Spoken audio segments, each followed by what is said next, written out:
Assalamualaikum warahmatullahi wabarakatuh. Alhamdulillah ketemu lagi kita di video kali ini. Gak terasa kita sudah memasuki 10 hari terakhir di bulan suci Ramadan, dimana dalam 10 hari terakhir ini ada sesuatu yang sangat istimewa yang sangat ditunggu-tunggu oleh umat Islam, yaitu malam Lailatul Qadar. Jadi pada video kali ini saya ingin membahas atau mempelajari tentang malam Lailatul Qadar. Arti Al-Qadar ialah kemuliaan atau tempat yang tinggi. Ia merupakan tempat untuk menentukan segala urusan dalam setiap tahun. Sejarah Lailatul Qadar. Rasulullah SAW apabila memikirkan umur umatnya yang pendek, tidak seperti umat-umat terdahulu, baginda menjadi berduka cita. Jika umat ini ingin bertanding dengan umat-umat terdahulu dari segi melakukan amalan-amalan soleh, sudah tentu tidak dapat menandingi amalan-amalan kesolehan mereka. Ini disebabkan umur umat Nabi Muhammad begitu pendek, mustahil untuk mengatasinya. Oleh karena itu, Allah dengan rahmatnya telah mengurniakan malam Lailatul Qadar kepada umat Nabi Muhammad. Ayat tentang malam Lailatul Qadar. Firman Allah, Bismillahirrahmanirrahim. Inna anzalnahu fi lailatul qadar wa ma adraka ma lailatul qadar lailatul qadri khairum min alfi syahrin tanazzalul malaikatu warruhu fiha biizni rabbihim min kulli amrin salamun hiya hatta matla'il fajr. Artinya, sesungguhnya kami menurunkan Al-Quran pada malam Lailatul Qadar. Dan tahukah kamu bahwa apakah malam Lailatul Qadar itu? Malam Lailatul Qadar itu lebih baik dibandingkan 1000 bulan. Malam itu diturunkan malaikat-malaikat dan malaikat Jibril dengan izin Tuhannya untuk mengatur segala urusan. Malam itu penuh dengan kesejahteraan sampai terbit fajar. Sabda Rasulullah SAW, siapa saja yang melakukan ibadah pada malam Lailatul Qadar karena iman dan mencari pahala, maka dosa-dosanya yang telah lalu akan diampuni. Jadi, siapa saja yang melakukan ibadah di malam itu karena iman, ya, bukan karena hal lain, karena pahala, maka Allah akan ampuni segala dosa-dosanya. Dan malam Lailatul Qadar itu lebih baik dari 1000 bulan. Bagaimana cara mencarinya?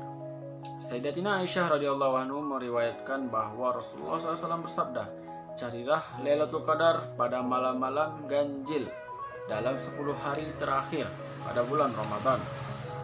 Jadi maksudnya tuh kita cari malam Lailatul Qadar tuh malam 21, malam 23, malam 25, malam 27 dan malam 29. Karena kita tidak tahu kapan tepatnya malam Lailatul Qadar itu terjadi, jadi kita beribadahlah di setiap malam itu.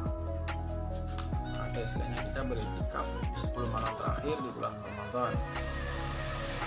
Jadi dalam satu riwayat Rasulullah itu dan dalam hadis, ya, diriwayatkan oleh Sayyidina Abu Dzar radhiyallahu anhu. Jadi Rasulullah itu setiap berpuasa Ramadan dia akan beribadah di 10 hari terakhir tuh, sholat sampai tengah malam tuh di malam-malam ganjil. Contohnya di malam 21 Rasulullah beribadah, nanti di malam 22 Rasulullah tidak beribadah, berjemaah sama mereka.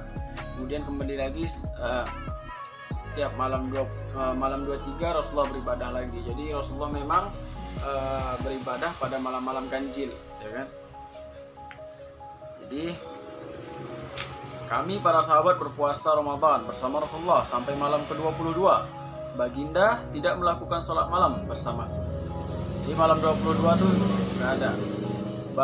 Maksudnya Rasulullah tuh nggak beribadah sama mereka. Di rumah pasti Rasulullah selalu beribadah. Baru malam ke-23 baginda melakukan sholat malam bersamaku sampai sepertiga malam. Pada malam ke-24 baginda tidak melakukannya. Pada malam ke-25 baginda melakukannya.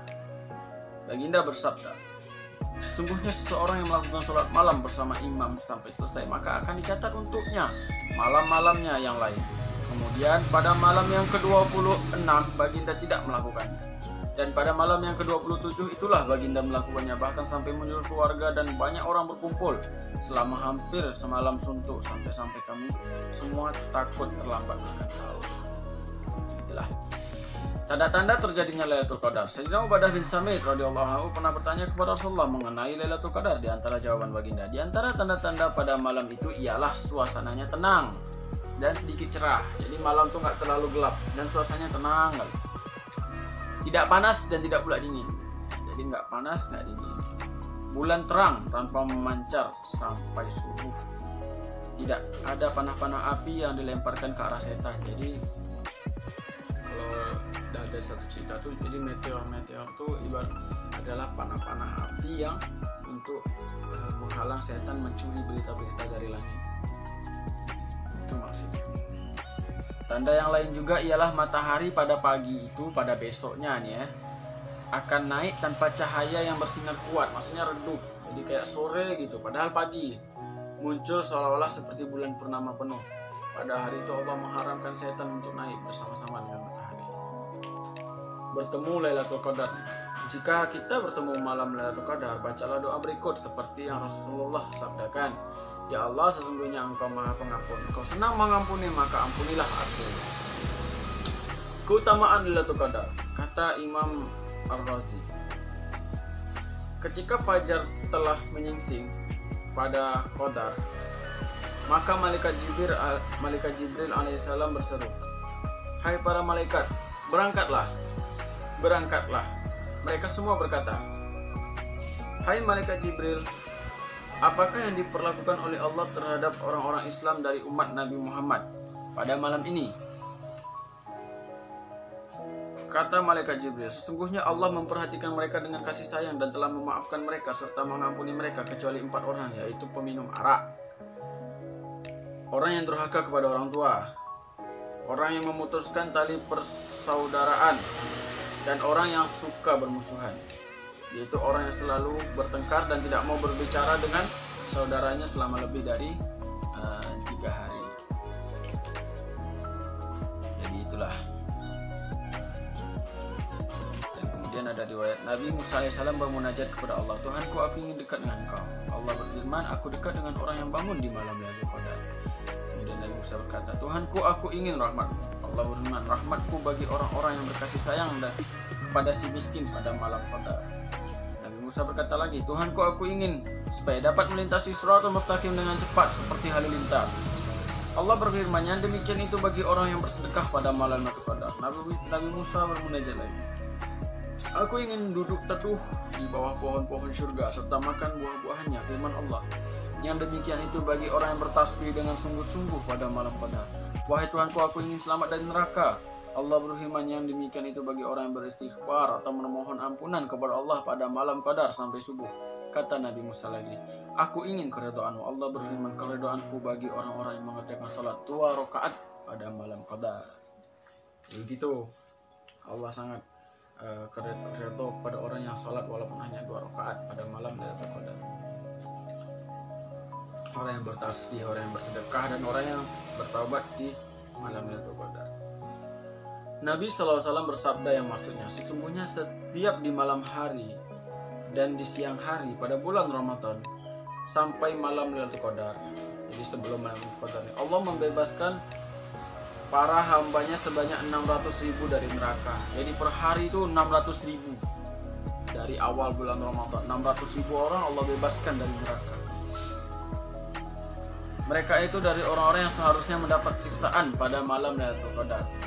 Dia Allah membebaskan hamba-hambanya sebanyak jumlah hamba yang dibebaskan dari awal bulan Ramadan. Jadi 600.000 tadi dikali dari awal bulan Ramadan sampai malam Lailatul Qadar. Dan pada hari raya dia membebaskan sebanyak jumlah hamba yang dibebaskan sebulan Ramadan ditambah pada malam Lailatul Qadar. Itulah baiknya Allah memberi kita hadiah yang sangat istimewa sekali, yaitu malam Lailatul Qadar. Sekian pembahasan kita, semoga kawan-kawan semua direzekikan untuk berjumpa dengan malam Lailatul Qadar di 10 hari terakhir ini. Semoga kita semua Allah ampuni dosa-dosanya, dan semoga semua kita selamat di dunia dan akhirat. Sekian dari saya, terima kasih. Assalamualaikum warahmatullahi wabarakatuh.